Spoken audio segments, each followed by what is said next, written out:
Miliki olehmu ya Allah akan diri kami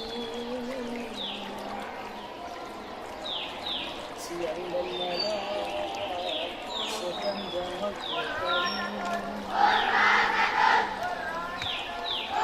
inilah kita kami Allah ya Tuhan kami. Ampuni olehmu akan dosa kami. Demikian lagi dosa ibu bapa kami. Sekalian muslimin dan murid guru kami, sekalian jemaah dan ahli guru kami. Jangan Tuhan hamba hampakan akan pinta kami. Tiada siapa yang lain lagi tempat harap kami.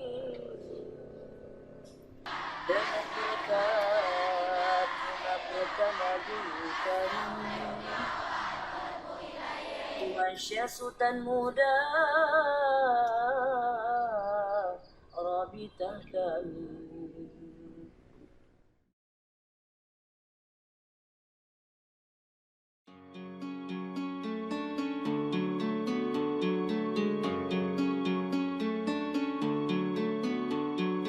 Allahumma arhamna bil Qur'an.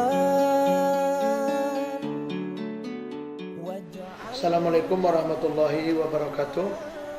Pesantren Ruhul Azam ini berdiri kalau awal sekali itu pertama kita mengajinya di rumah, sehingga terjadi kendala musyawarah jamaah jumlahnya lebih kurang 11 orang, itu cari tempat, sehingga kita pilihlah tempatnya di sini di Pesantren Ruhul Azam saat ini.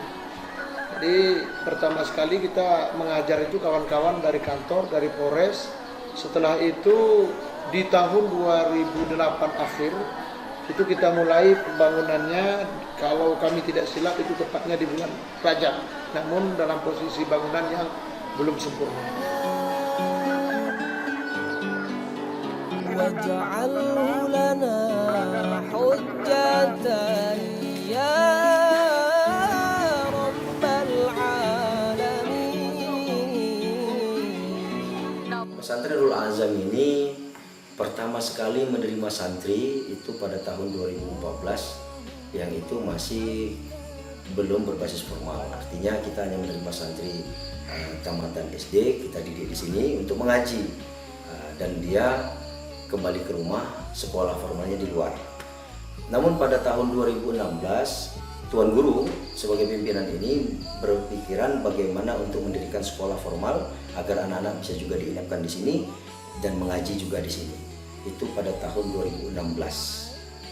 Di awal-awal ketika pesantren ini mengadakan hanya pengajian di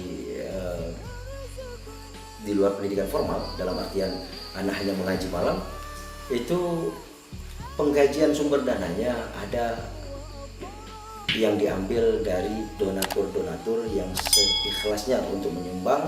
Dan ada hal yang sangat menarik sekali, bahkan tenaga pendidik pada saat itu juga ikhlas untuk menyumbang agar niat suci untuk mendidik generasi yang Islami ini terwujud.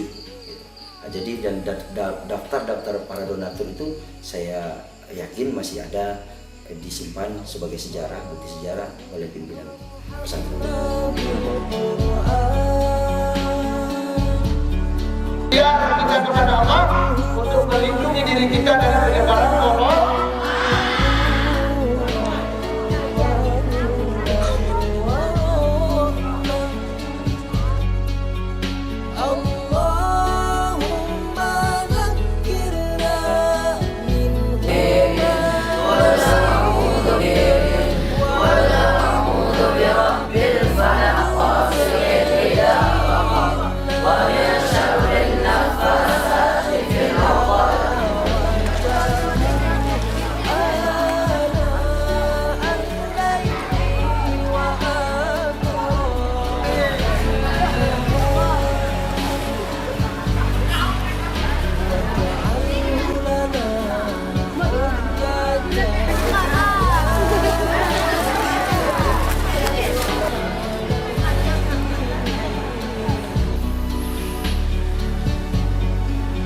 Kalau sungguh-sungguh pasti.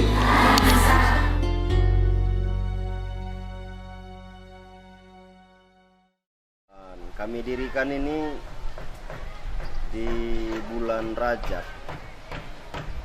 Ramadan lah start perdana. Ramadan itu dipakai rumah Sulu belum ada atap. Lama kami pakai tempat itu yang punya atap cuman imamnya aja. Karena papan itu kan kami lapis pakai apa? Pakai terpal plastik. Jadi kalau hujan, air tuh ngenang di situ.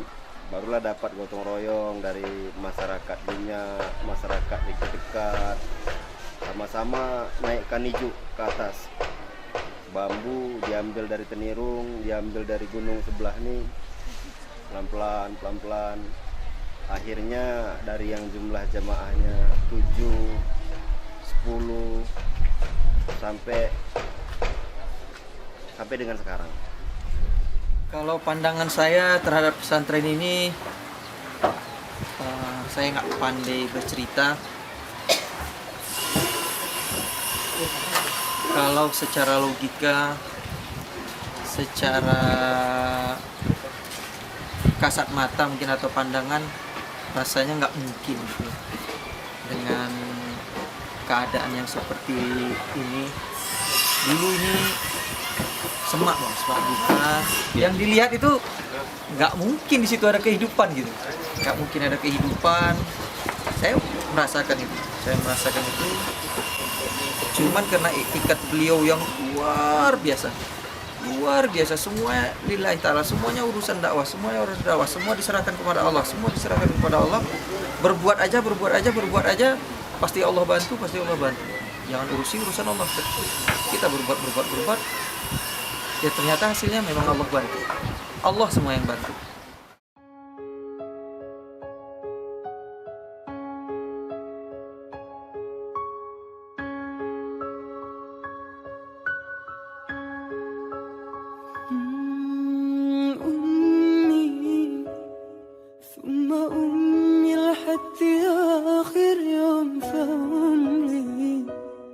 حبي من أول حياة همي اللي كتر خير حدا خير في ذنبي ويشفي أمي ثم أمي حتى آخر فأمي حبي من أول حياة همي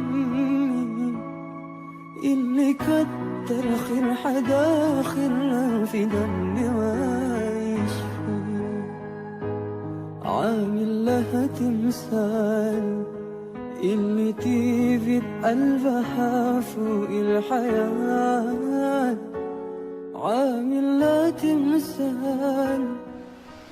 Waktu kami butuh sama Tengku lebih memperhatikan anak-anak. Tapi bagi saya tidak apa-apa, karena itu untuk kebutuhan umat. Alhamdulillah, anak saya pun memahami dan mengerti karena anak saya pun sekolah di sini juga. Yang pertama mungkin anak saya tidak bisa terima karena waktu tempuh ini lebih banyak dihabiskan di kantor dan di pesantren, dakwah keluar daerah. Mungkin pertama anak saya tidak bisa terima karena mungkin anak saya seperti anak-anak yang lainnya pengen pergi jalan-jalan, cuman Tengku karena banyaknya umat yang membutuhkan, mungkin lebih sering berinteraksi dengan di kantor anak-anak pesantren dan dakwah ke seluruh masyarakat yang mengundangnya. Yang menjadi sebab saya itu membuat pesantren di sini, yang awalnya itu kan hanya untuk tarekat. Kemudian kita berpikir melihat lingkungan masyarakat, memang kita merasa pesantren itu dibutuhkan. Masih dibutuhkan hafiz Quran yang waktu itu sangat minim sekali. Bahkan ketika itu kalau untuk hafiz Quran belum ada lagi. Ada dulu, ada di beberapa tempat yang kemudian berhenti. Maka kita insya Allah istiqomah untuk saya, mudah-mudahan seterusnya istiqomah. Kemudian juga masyarakat kita di sini, memang ketika itu di kita ini untuk mencari tempat mengaji sulit, sehingga kita kepingin buat ini pesantren, tempat anak-anak mengaji ketika itu di awalnya. Yang mengajar pertama sekali saya sendiri yang mengajar langsung, yaitu mengajarkan ilmu tauhid sama anak-anak sekitar sini yang mengajar Al-Quran juga di sini. Kemudian seiring dengan perkembangannya, baru terus ada guru hafiz, ada alim sampai saat ini. Sehingga kami dari kawan-kawan dari Polres juga ada beberapa orang itu ikut menjadi donatur, baik itu dalam pembangunan maupun dalam operasional pesantren ini di awal. Yang melatar belakangi kita yang tidak kalah pentingnya yaitu problem masyarakat. Di usia dini itu banyak sekali rentan terhadap kejahatan dan bahkan menjadi pelaku kejahatan. Rentan dia menjadi korban narkoba, bahkan dia rentan jadi kena HP ini yang luar biasa kan. Sehingga kita rasa butuh ruang untuk membatasi ini semua, yaitu di pesantren ini, di mana dia bisa kita tempa iman, tempa ilmu dan mental. Maka dalam pembentukan karakter sangat kita kasih perhatian lebih.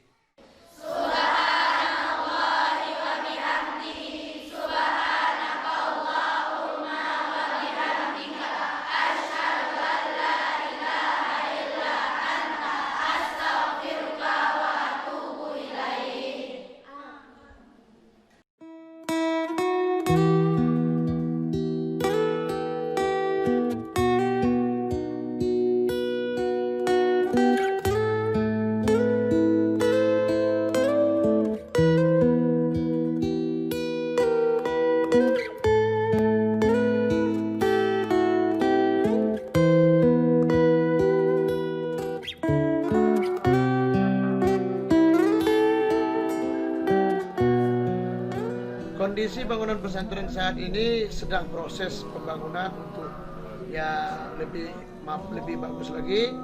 Tapi alhamdulillah pada saat ini kalau untuk asrama sudah cukup, hanya kelas pun sudah cukup, cuman mungkin beberapa saat seperti yang saya lihat di belakang ini sedang proses perbaikan insyaallah.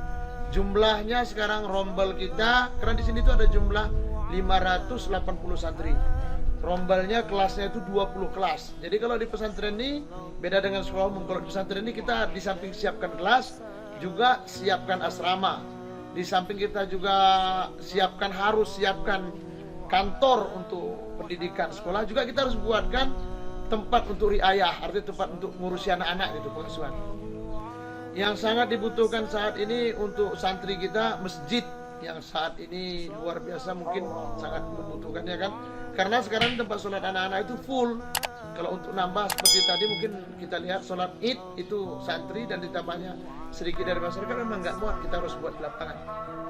Kemudian lagi yang dibutuhkan lagi seperti alat mobilers mungkin ya, kalau di sini mobilers. Ya kalau saya bilang yang paling sangat dibutuhkan mungkin itu sangat mendesak itu asrama anak itu di kita. Saya kepinginnya itu kan dibuatkan ranjang tempat tidur gitu. Satu ranjang itu kalau bisa terbuat dari stainless atau besi lah. Karena kalau kita buat dari kayu malah berisiko anak-anak tunjang-tunjang aja kan, nggak sakit rasanya. Jadi kalau bisa kita buat dari stainless dan lemarinya besi. Sekarang ini yang kita persiapkan untuk pesantren ini kan, sekarang mungkin lihatlah keliling ada pembenahan-pembenahan yang tadinya musola juga saya bilang ranjang, tapi ada lagi yang paling dibutuhkan di sini, yaitu tempat makan, ruang makan anak-anak, atau namanya aula, kan bisa jadi tempat makan anak-anak. Ya, mudah-mudahan Allah kasih kemudahan, ya, kasih kepercayaan dari masyarakat. Jika datang lebih, maka kita sudah siapkan ada beberapa gedung yang terbuat dari papan untuk menampung anak, baik itu di asramanya dan kemudian juga kelasnya.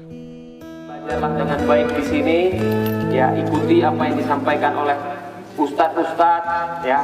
Saya yakin kalau anak-anak sekalian ke depan, ya, anak-anak inilah pengganti, ya, pengganti ustadz di sini, pengganti polisi di sini, ya. Apalagi memiliki dasar agama yang sudah kuat, ya. Insya Allah kemanapun pergi akan diterima oleh masyarakat. يا محمد يا عروس الخفيقين يا مؤيد يا. Menurut saya juga bangga, saya punya anak buah anggota saya yang memiliki pesantren yang akan melahirkan hafiz Al-Quran. Dan untuk saat ini dengan jumlah 580 santri laki-laki dan santri perempuan. Bayangkan saja 580 untuk tahap ini bisa hafal Al-Quran semua. Mereka menyebar, alangkah membawa berkah kepada wilayah atau seluruh tempat yang akan mereka singgahi, untuk mereka mungkin berbakti ke depan dengan ilmu yang mereka punya.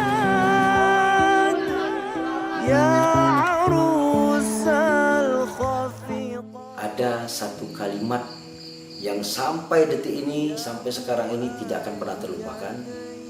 Tuan Guru pernah berkata, jangan urus kerjaan Tuhan, sempurnakan ikhtiarmu. Sempurnakan kerjaanmu, biar Allah yang akan menyempurnakan pekerjaan. Saya sangat berharap kepada seluruh santri Ruhul A'zam ini jangan pernah melupakan pesantren Ruhul A'zam, meskipun dia masih 1 hari di sini dan sudah meninggalkan pesantren ini. Itu harapan terbesar saya, dan saya sangat berharap sekali kepada seluruh anak-anak saya, ketika saya meninggal suatu saat nanti, mereka hadir menyolatkan saya, karena saya tetap ingin yang menyolatkan saya adalah orang-orang yang sholat. Sallallahu alaihi wasallam, sallallahu alaihi wasallam.